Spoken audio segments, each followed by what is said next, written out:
오늘 날씨가 너무 더워지요. 이 더위를 식혀주는 단비처럼 여러분에게 오늘 말씀을 통해 하나님의 은혜가 단비처럼 내리기를 소망합니다. 어느 겨울 한 남자가 호수 위를 건너고자 합니다. 이 남자는 속으로 생각하기를 이 호수는 분명 꽝꽝 얼어 있을 거야 라고 생각을 합니다. 그래서 그런 확신 속에 자신이 들어서 자신 있게 호수 위를 걸어갑니다. 그러나 얼마 가지 않아 우지직 호수가 깨지는 겁니다. 그리고 그는 그만 그 호수 위에 빠지고 말았습니다. 왜 그럴까요? 이 호수는 분명 꽝꽝 얼어 있을 거라고 생각했지만 설 얼어 있었던 것입니다. 이번에는 한 여자가 또 호수 위를 건너고자 합니다. 이 여자가 생각하기를 이 호수는 설 얼어 있을 거야. 그래서 그 생각 때문인지 조심조심 발을 내딛습니다. 아주 살금살금 그 호수 위를 건너갑니다. 무사히 이 여인은 호수를 건널 수 있었습니다. 이 호수는 설 얼은 게 아니라 꽝꽝 얼어 있었던 거죠. 이 두 사람이 살고 죽는 것은 호수에 대한 자신의 확신과 생각이 아니라 호수의 상태입니다. 즉 주관적인 확신이나 생각이 그 사람을 구원해내는 것이 아니라 호수의 상태, 즉 믿음의 대상이 그 사람을 구원합니다. 그 사람을 건너가게 합니다. 그렇다면 우리가 이 땅에서 발을 내딛고 믿고 발을 내디딜 수 있는, 천국까지 건너가게 할 수 있는 분, 우리의 생명을 지켜주실 분, 우리를 구원해 주실 분은 바로 예수 그리스도입니다. 우리의 삶을 지켜주시고 우리를 구원해 줄 수 있는 우리 주님이 우리가 걸어가야 될 이 인생의 길목 한복판에서 저와 여러분에게 말씀합니다. 본문 28절의 말씀 함께 읽겠습니다. 짐진 자들아 다 내게로 오라. 내가 너희를 쉬게 하리라. 아멘. 주님은 우리의 인생을 아십니다. 얼마나 수고하고 얼마나 무거운 짐을 지고 걸어가는지. 우리의 삶을 너무도 잘 알고 있는 주님이시기에 오늘 주님은 우리를 부르십니다. 뭐라고 부르십니까? 수고하고 무거운 짐진 자들아 라고 부르십니다. 그렇습니다. 우리의 인생은 어린 학생에 이르러 또 청년, 또 중년의 어른, 노년의 어른까지 수고와 짐이 없는 사람은 없습니다. 학생은 공부를 해야 하는 수고와 짐이 있고 또 청년은 청년의 자신의 삶을 위해 수고와 짐을 집니다. 중년의 어른들은 어떻습니까? 위로는 어른을, 부모를 모셔야 하고 아래로는 자녀를 키워내야 합니다. 또 노년의 어르신들은 어떻습니까? 요즘 자녀 손들을 돌보시는 어른들이 그 수고가 얼마나 많은지 모르겠습니다. 서울로, 대전으로, 때로는 집 근처에서 자녀를 돌보고 건강의 짐을 지고 있습니다. 이렇듯 수고와 짐은 다양하고 무게는 다를 수 있습니다. 그러나 우리 모두에게는 수고와 짐이 있다라는 것입니다. 어떤 사람에게는 경제의 짐이 있고 어떤 사람에게는 질병의 짐이 있고 어떤 사람에게는 인간관계의 짐이 있습니다. 또 어떤 사람에게는 말 못할 상처와 외로움의 짐이 있습니다. 그래서 오늘 주님은 우리의 인생의 짐과 수고를 아시고 다 내게로 오라고 말씀하십니다. 즉 이 땅에서 수고하고 또 짐이 있는 누구든지 다 내게로 오라고 말씀하십니다. 그렇다면 이 땅에서 수고와 짐이 있는 우리는 주님의 부르심 앞에 나아갈 수 있습니다. 누구는 나오고 누구는 나오지 말라가 아닙니다. 너는 짐이 가벼우니 그냥 감당해. 너는 짐이 무거우니 나오라. 이것이 아닙니다. 너는 신앙생활을 이제 시작했으니 나중에 나오고 너는 신앙생활을 오래 했으니 지금 나오라. 너는 교회 일을 열심히 했으니 지금 나오고 너는 이제 와서 교회 일을 안 했으니 나중에 나와라. 그런 말이 아닙니다.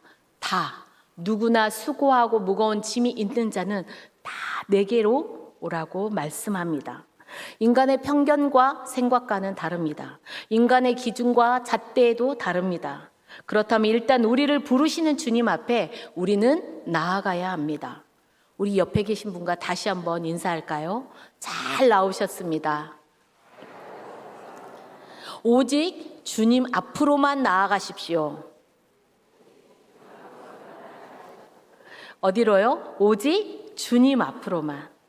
오늘 이 시간 말씀을 통해 우리 주님은 왜 다 나오라고, 우리에게 나오라고 말씀하실까요? 바로 쉼을 주기 위함입니다. 내가 너희를 쉬게 하리라. 오늘 주님은 우리에게 쉼을 주기 위해 나오라고 말씀합니다. 사랑하는 성도 여러분, 주님이 주시는 쉼을 얻고 싶습니까? 아멘입니다. 사랑하는 성도 여러분, 무거운 짐과 수고가 있습니까? 쉬고 싶으십니까?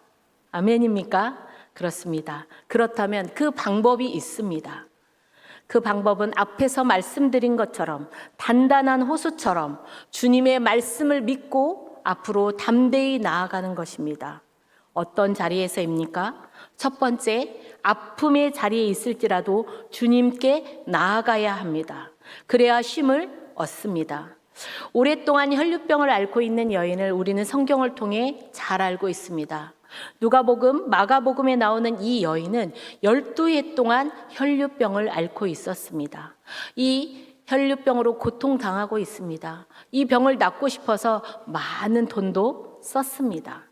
그런데도 이 여인은 이 혈류의 병의 근원을 찾지 못하고 더 병이 중대해지고 있었습니다. 참으로 희망이 보이지 않습니다. 암담합니다. 그런 병 중에 있던 여인은 반가운 소식을 듣습니다. 바로 예수님에 대한 소문입니다. 이 여인의 병이 아까 뭐라고 했죠? 혈류병이라고 했습니다. 그것도 12해 동안이나 앓고 있었던 이 혈류병입니다. 이 혈류병은 부정하다 하여 다른 사람 앞에 나아갈 수 없습니다. 더더욱 많은 사람 앞에 나아갈 수도 없습니다. 왜요? 돌에 맞아 죽습니다. 그러니 이 여인의 몸의 병도 과중하지만 몸의 병 또한 더 과중한 게 있다면 마음의 병이 아니겠습니까? 12해 동안 소외된 그 외로움, 공동체 속으로 나아가지 못해 고립되었던 이 병이, 마음의 병이 이 여인에게는 있었던 겁니다. 그런데 이 여인이 이제 나아갑니다. 어디로? 주님께로 나아갑니다. 죽을 각오를 하고 나아간 겁니다. 돌에 맞아 죽을 각오를 하고 이 여인은 나아갔습니다. 많은 인파들이 몰려옵니다. 인파 속으로 들어갑니다. 들어가기만 한 것이 아니라 주님의 옷자락을 잡을 만큼 가까이 다가선 겁니다. 그리고 그 인파를 뚫고 손을 뻗어서 주님의 옷자락을 잡았습니다. 그때였습니다. 주님이 말씀합니다. 누가 내게 손을 댔느냐? 분명 나에게서 능력이 나갔다. 이렇게 말씀합니다. 그때 주님 앞에 많은 사람들이 나아갔습니다. 그때는 아무 능력이 나아가지 않았습니다. 아무 일도 일어나지 않았습니다. 그런데 이 여인이 죽을 각오를 하고 나아가서 손을 인파 속에서 뻗어서 주님의 옷자락을 잡았을 때 능력이 나갔던 것입니다. 이것은 주님을 개인적으로 만나고 주님을 개인적으로 독대하게 된 것입니다. 주님께 나아가는 여러분은 반드시 주님과 독대할 때가 있습니다. 주님이 내게서 능력 나간 것을 안다는 말씀 앞에 이 여인은 말합니다. 누가복음 8장 47절 함께 읽겠습니다. 시작. 여자가 스스로 숨기지 못할 줄 알고 떨며 나와 엎드려 그 손댄 이유와 곧 나은 것을 모든 사람 앞에서 말하니. 아멘. 아멘. 여인은 숨기지 못하고 주님 앞에 나아가 떨며 말했습니다. 이 여인이 주님께 나아갔을 때 놀라운 치유와 회복과 구원의 역사가 일어났습니다. 또 주님은 말씀하십니다. 마가복음 5장 34절에 말씀합니다. 예수께서 이르시되 딸아 내 믿음이 너를 구원하시니 평안히 가라. 내 병에서 놓여 건강할지어다. 아멘. 사랑하는 성도 여러분, 이 여인에게 구원이 임했습니다. 이 여인에게 참된 쉼이 느껴지지 않습니까? 주님께 나아가 주님의 옷자락을 만진 여인은 이 혈류의 근원이 즉시 마른 것을 압니다. 육에 고침받았습니다. 내 믿음이 너를 구원하였다. 영혼의 구원까지 받았습니다. 이것이야말로 주님이 주시는 참된 쉼이 아니겠습니까? 말씀 한번 다시 비춰주십시오. 마가복음 5장 34절의 말씀을 거꾸로 본다면 병에서 노임을 받으니 평안하고 이제 구원까지 받는 쉼의 삼박자를 볼 수 있습니다. 평안히 가라. 사람들 앞에 나아가지 못하는 이 여인에게 지금 평안히 가라고 말씀합니다. 고립된 이 여인에게 자유가 선포된 겁니다. 자유롭게 살지 못한 이 여인에게 평안히 가라. 관계의 회복까지 시켜주심으로 참된 쉼을 갖게 하고 있습니다. 율법이 이 여인을 부정한 자로 규정했지만 이 주님은 이 여인에게 딸아라고 부르시면서 존귀하게 부르시며 대하고 있습니다. 돌에 맞아 죽어야 된다고 정죄하지 않았습니다. 네가 왜 많은 사람들 앞에 나왔느냐? 네가 왜 나의 옷자락을 잡았느냐라고 정죄하지 않으십니다. 오히려 평안히 가라고 공동체 안에서 선포하며 관계까지 회복시켜 주시는 주님. 사랑하는 성도 여러분, 오늘 우리는 이 여인처럼 주님 앞에 담대히 나아가야 하겠습니다. 병든 자리, 아픔의 자리에서 나아가야 합니다. 나의 병들고 아픈 부분이 무엇입니까? 아픔을 주목하지 말고 아프고 병든 우리의 육신과 영혼을 고치시는 주님을 믿고 나아가십시오. 그래야 고침받고 그래야 구원받아 참된 쉼을 얻을 수 있습니다. 두 번째, 우리는 죄의 자리에 있을지라도 주님께 나아가야 합니다. 그래야 주님이 주시는 참된 쉼을 얻을 수 있습니다. 누가복음 19장 1절에서 2절 말씀 함께 읽겠습니다. 예수께서 여리고로 들어가 지나가시더라. 삭개오라 이름하는 자가 있으니 세리장이요 또한 부자라. 아멘. 삭개오를 지금 세리장이요 부자라고 말씀합니다. 세리장인 이 삭개오는 세금 징수를 하는 책임자였습니다. 당시 유대는 로마 제국의 속국으로서 지배를 받고 있었기 때문에 이 세리들이 유대인들에게 세금을 징수하여 한마디로 거둬서 로마 정부에 바쳤습니다.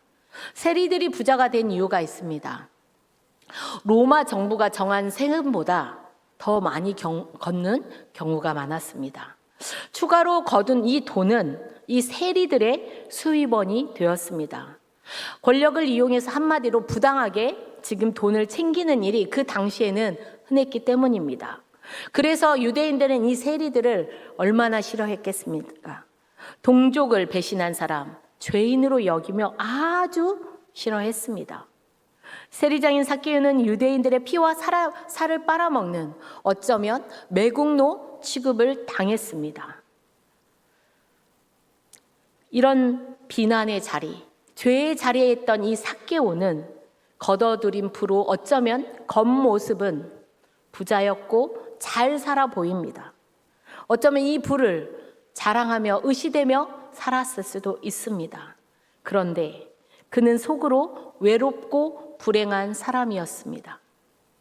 사람들이 손가락질하는 소리를 다 듣고 있지 않았겠습니까? 그래서 그는 아마도 늘 외로웠고 늘 불안에 떨고 있는 사람이었을 것입니다. 늘 사람의 인정에 목말라 했던 사람이었을 것입니다. 사람들 곁에 가고 싶었던 사람입니다. 이런 삭개오에게 소식이 들립니다. 우리 마을에 주님이 지나가신다는 거예요. 삭개오는 돌무화과 나무에 올라갔습니다. 왜요? 많은 무리 속에 있었다가는 주님을 보지도 못하고 만나지도 못할 것이 뻔했기 때문입니다. 왜요? 키가 너무도 작았거든요. 그래서 그는 나무 위에 올라갔습니다. 올라간 것입니다. 주님을 보고 싶었습니다. 주님을 만나고 싶었습니다. 삭개오가 주님께 나아간 모습을 한번 보십시오. 나무에 올라갔다는 것은 어쩌면 자신의 약점을 드러내면서까지 나아간 것입니다. 주님을 만나려고. 우리가 주님께 나아가는 이유는 만나기 위함입니다. 사랑하는 성도 여러분, 주님을 만나러 가는데 어떤 걸림돌, 어떤 창피한 것이 있습니까? 그 창피함을 무릅쓰고라도 나아가야 합니다. 자신의 약점을 드러내면서까지 나아간 삭개오는 주님이 만나 주셨습니다. 그의 집까지 가십니다. 삭개오야, 속히 내려오라. 내가 오늘 내 집에 유하여야 하겠다. 주님은 이 삭개오를 만나시고 그 집까지 가십니다. 사회적인 편견, 평판, 과거에 무관하게 주님은 주님 앞에 나아오는 이 삭개오를 만나 주셨습니다. 주님을 만난 삭개오는 삶의 방향이 완전히 변해버립니다. 바뀌어 버립니다. 소유의 절반을 나누고 속여 빼앗은 것이 있다면 4배나 갚겠다고 약속합니다. 죄의 자리에서 이제 회개의 자리로 나아갑니다. 옮겨간 것입니다. 말로만 회개한 것이 아니라 삶으로 보여주고 살아냅니다. 주님은 말씀하십니다. 누가복음 19장 9절 함께 읽겠습니다. 예수께서 이르시되 오늘 구원이 이 집에 이르렀으니 이 사람도 아브라함의 자손이미로다. 아멘. 삭개오 한 사람이 나옴으로 그의 가정의 구원까지 이르게 되었습니다. 이 사람도 아브라함의 자손이라 주님의 인정함입니다. 내가 택한 사람이라는 말씀입니다. 사랑하는 성도 여러분, 주님께 나아가면 변화된 삶을 살아갈 수 있습니다. 우리의 삶이 전환됩니다. 주님께 나아가 회개하니 그 가정에 구원이 일어났고 이 삭개오의 죄의 문제를 해결하여 구원할 뿐만 아니라 가정의, 교회의, 사회의 관계의 문제까지도 회복시키시는 참된 쉼을 주신 주님이십니다. 오늘 주님은 우리에게 다 내게로 나오라고 말씀하십니다. 죄의 문제처럼 큰 것이 어디 있습니까? 크고 작은 것일지라도 주님 앞에 나아가 회개하고 나아갈 때 구원받을 수 있습니다. 죄의 문제를 해결하고 살 수 있습니다. 사랑하는 성도 여러분, 어떠한 죄의 자리에 있을지라도 주님 앞에 다 나아가시기를 소망합니다. 죄에서 해방되어 주님이 주시는 참된 쉼을 얻기를 소망합니다. 오늘 참된 죄의 자리에서 참된 쉼을 주시는 우리 주님이 말씀하십니다. 본문 11장 29절에서 30절 말씀입니다. 함께 읽겠습니다. 나는 마음이 온유하고 겸손하니 나의 멍에를 메고 내게 배우라. 그리하면 너희 마음이 쉼을 얻으리니 이는 내 멍에는 쉽고 내 짐은 가벼움이라 하시니라. 아멘. 나는 마음이 온유하고 겸손하니 주님의 마음은 온유하고 겸손합니다. 나의 멍에를 메고 내게 배우라. 이 말씀은 우리 주님이 지신 십자가의 멍에를 우리가 감히 어떻게 질 수 있고 어떻게 맬 수 있겠습니까? 그 말씀은 주님의 사랑을 배우라는 말씀입니다. 우리 주님은 얼마나 온유하고 겸손하셨으면 우리 주님은 하늘의 보좌를 버리고 이 땅에 오셨고 십자가를 지셨습니다. 우리 주님이 우리를 얼마나 사랑했으면 십자가에 죽기까지 우리를 위해 죽으셨을까요? 그 사랑, 그 온유, 그 겸손을 배우라고 말씀하십니다. 그리하면 너희 마음에 쉼을 얻으리라. 그리하면 너희 마음에 쉼을 얻으리라. 마음의 쉼이 얼마나 중요했으면 이렇게 말씀했겠습니까? 그렇습니다. 아무리 일확천금을 가질지라도 마음이 복잡하고 힘들면 마음에 쉼이 없습니다. 행복하지 않습니다. 그러므로 우리는 주님의 온유하고 겸손함을 배워야 합니다. 그래야 우리의 마음의 쉼을 얻습니다. 주님의 멍에를 메고 갈 수 있습니다. 마음이 온유한 자가 싸울 것이 있겠습니까? 싸울 일이 없습니다. 겸손한 자가 어떤 일을 양보하지 못할 것이 있습니까? 없습니다. 그러니 어떤 멍에를 맬 수 있습니다. 억울해도 분해도 메어집니다. 그랬더니 마음이 평안합니다. 불안하지 않습니다. 마음의 쉼을 얻습니다. 마음의 쉼을 얻는 멍에를 우리 주님은 30절에 말씀합니다. 이는 내 멍에는 쉽고 내 짐은 가벼움이라 하시니라. 아멘. 주님의 멍에는 쉽고 내 짐은 가벼움이라 말씀합니다. 왜 주님의 멍에가, 주님의 십자가가 가볍고 실까요? 왜 그렇게 쉽다고 하실까요? 주님은 온유하셨기 때문에, 주님은 겸손하셨기 때문에, 주님은 사랑하셨기 때문에 그 멍에가, 그 십자가가 쉽고 가볍다라고 말씀하셨습니다. 주님은 십자가를 통해 온유하고 겸손하심을 보여주셨습니다.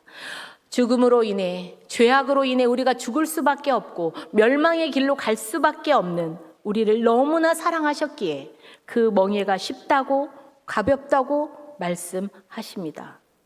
우리 주님은 죄인 된 우리를 위해 십자가를 지셨습니다. 우리를 구원하기 위해 명예를 매셨습니다. 그렇다면 우리는 이 죄의 자리에서 어떠한 죄의 자리에 있을지라도 주님께 나아가야 합니다.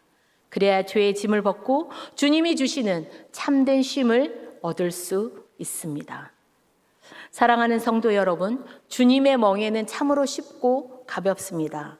왜? 우리 주님이 같이 가주시기 때문에, 우리 주님이 우리의 짐을, 우리의 수고를 메어 주시기 때문에 그렇습니다.